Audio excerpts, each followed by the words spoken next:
Hello there, dear viewer. Today I am incredibly excited to talk about some of the 4K titles that I have been loving lately. There are some wonderful films here, but the care and attention that has gone into these editions is of the highest regard. There's a mix of titles here, and there are some that are perfect to watch just in time for Halloween, including one that I'm going to save for the end of the video, so do stick around for that. Anyway, let's get started. Firstly, I want to talk about this, The Florida Project, which has just had this very special edition released from Second Sight Films on 4K and Blu-ray. And this film has a very personal meaning to me because this was one of the very first films that my wife and I saw when we first started dating many years ago. So I will always remember it for that fact. And we both sat down and rewatched it just a few days ago on this wonderful 4K edition. The film looks as beautiful as you would want it to look. And the addition of HDR on this 4K disc is perfect because if you've seen this film, you know that it has a particular colourfulness to it. Is colourfulness a word? But there are some wonderful colours in the film, like the walls of the Magic Castle Inn, which are painted in this vivid purple, which gives it this fairy tale quality. The world of this film is presented to us through the eyes of the main children in the film. And it's a film that is largely plotless, so we're not following this narrative drive throughout the film. But with that said, it's a film that never feels like it is meandering or pointless. It is driving to this conclusion, and when you get to the end of the film you realise, oh, it was all leading to this point. A lot has been said about Sean Baker's work and how he focuses on these characters and makes them feel like real people. And he's presenting characters to us that ordinarily in cinema aren't often the subject of films, and we've seen that throughout his filmography, but he always tackles these characters with care and love and attention, but it never sugarcoats things as well. It was this year when his film Anora won big at the Oscars, and it won at Cannes Film Festival last year, but it's really this film which I regard as his best film. And obviously I have that personal attachment to the film which I mentioned before,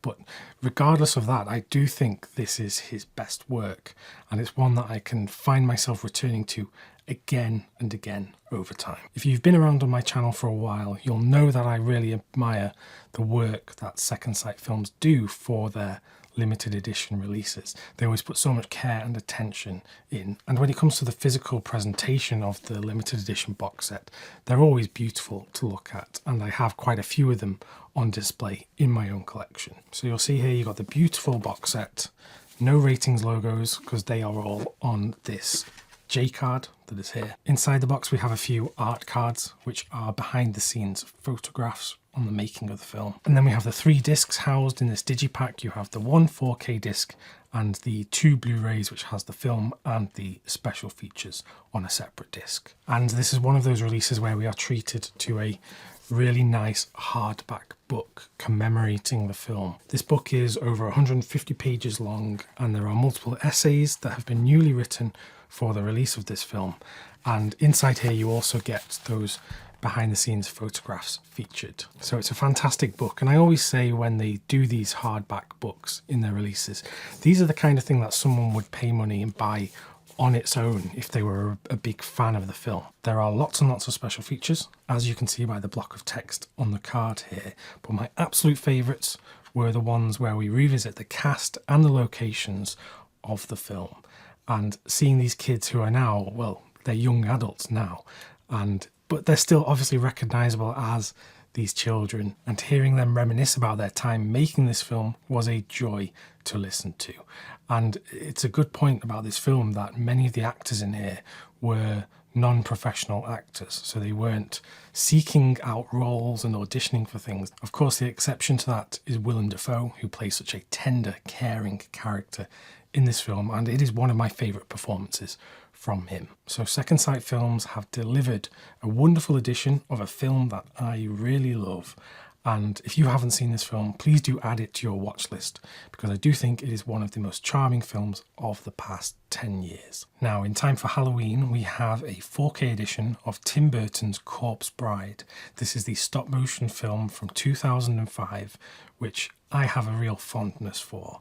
The story is about this young man who is about to be wed, and he's practicing his vows near this grave when he inadvertently brings this bride back to life, and he gets pulled on this journey with this corpse bride, all the while his actual bride is waiting for him to get married. I cannot get enough of stop motion filmmaking, so whenever we have something like Corpse Bride or Guillermo del Toro's Pinocchio or the Laika films, I love all of them, and I just will watch them over and over again. And Tim Burton is one of those artists who, whether he's working in live action or in animation, stop motion, he has a very particular style and voice and is iconic in many regards.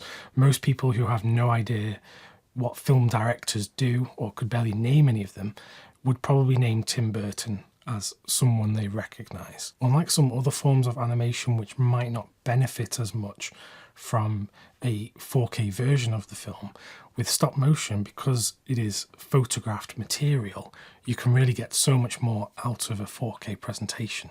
So I think the film looks beautiful. So if you are a fan of Tim Burton or Corpse Bride, then do not hesitate to get this. This is the limited edition version, which has the steelbook inside. Inside the rigid hard case, you get an envelope, and within this envelope, you do get a lot of extra stuff. You get a whole stack of art cards, which have conceptual drawings and some storyboards. There are also some fold-out posters, and I think this is a sticker or some kind of transfer. So there's a lot of extra stuff in this envelope, but I think the thing that is going to bring the most people to the limited edition is the steelbook, which looks like this, and it has a plastic slipcase on. And we've seen over the last few years these kind of steelbooks with the clear plastic slipcase where it changes the artwork underneath have become really popular. So yeah, that's what the steelbook looks like, and inside you get the 4K and the Blu-ray. So that's the brilliant 4K edition of Corpse Bride, this limited edition version, which for a film that I love to rewatch is very fitting. Next we come to a brilliant film that has been released on 4K from Studio Canal. It is the film Diva. This is a French film from director Jean-Jacques Benet, who many people may know from the film Betty Blue, which has its own cult following.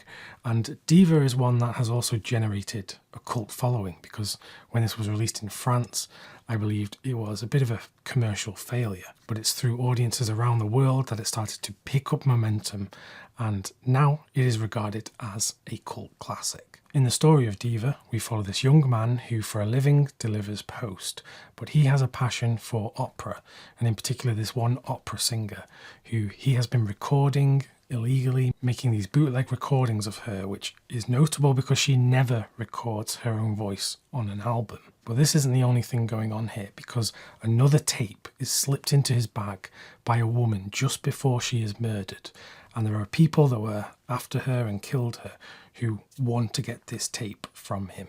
So it's one of those kind of wrong man situations where he's ended up with something and he doesn't know what it is. I feel like I'm somewhat underselling this film because it has just a real energy about it that you don't often get from other films, particularly from this period and the ones that were made in France during the early 1980s. And Diva is a film that I think has become a real inspiration for filmmakers, not just in France, but around the world because of its now highly revered cult status. Diva is a film that I didn't have in my collection on Blu-ray before the 4K, but this one looks tremendous, so I'm so happy to finally have this. Remaining in France now, we have a 4K edition of The Crimson Rivers. This is directed by Mathieu Kassovitz, who we know from his masterpiece, La Haine.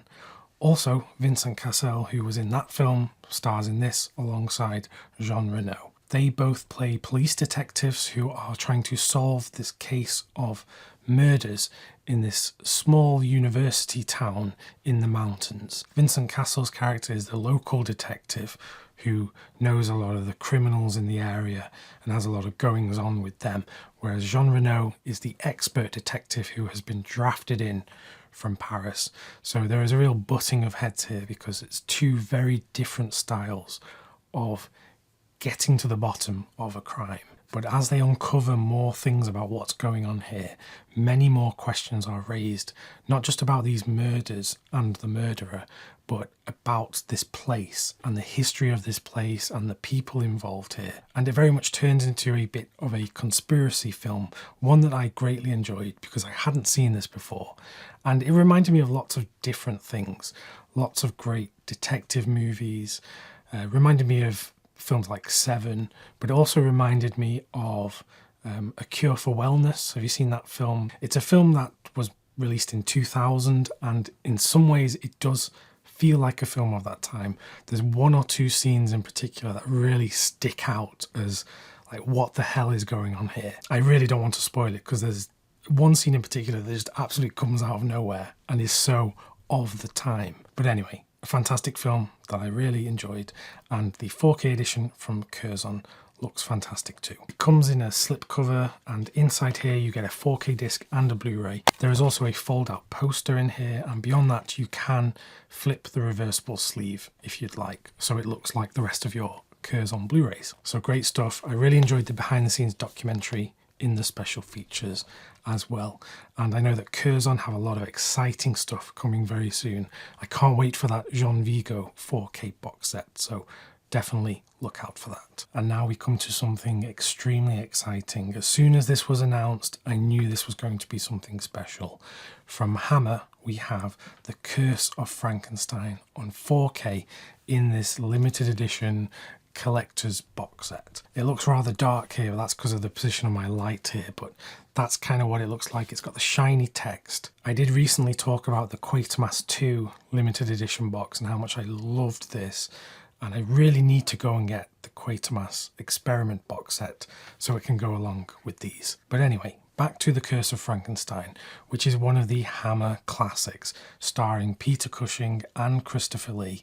Peter Cushing plays Frankenstein, Christopher Lee plays Frankenstein's monster. It's the classic story that we've seen again and again in cinema, and there's a reason why it appears so often, because this is a story that, it's not just a horror film. This is asking very existential, philosophical questions about the nature of man and the nature of life and creation. And in today's world, when hundreds of billions of dollars are being funneled into creating life, this story remains truly relevant. But beyond all of that, it is just an enjoyable time. And Peter Cushing, Christopher Lee, they were the duo that you would watch them in anything. And I really cannot wait to see what other films get this 4K treatment from Hammer, because I know in the past these Hammer films have been licensed out to all sorts of different companies, but from what I believe, Hammer Studios might be bringing a lot of them back in. I don't fully know. I'm sure there are people out there that do know the extent of which films they could release on 4K. But I remain excited for more no matter what comes next. So let me show you what you get inside this box. When we take off the outer box, we get this other rigid hard case inside. Again, this is much like the Quatermass 2 one that I showed you recently. I think the new artwork for the film is great. And on the back, you have what I think is an old poster for the film. But inside, look at how much stuff you get. This is a thick box for just one film. So if you're short on shelf space, like me, you're going to have to find some way to accommodate this. Let's start with the discs, and there are 6 of them housed in this digipack style packaging. You have 2 4K discs, and the film is presented in different aspect ratios on these 4K discs.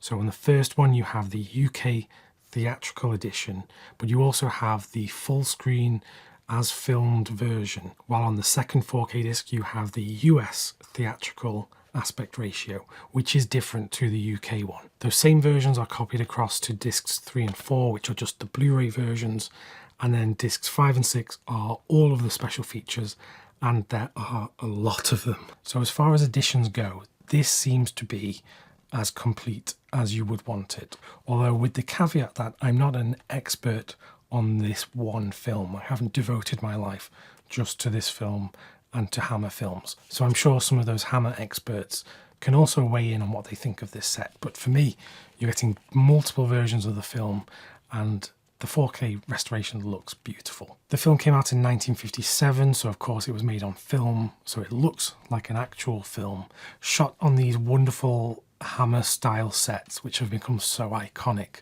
throughout all of the Hammer films. And it's a very colourful film. I love the colour palette to this one. So the 4K presentation was just like watching it anew. It really was eye-opening. So if you're looking for the best presentation of this film, I have to imagine that this is it. By the way, if you don't want to get the big limited edition version, I do believe they're also selling this with just the disc itself in a normal style case.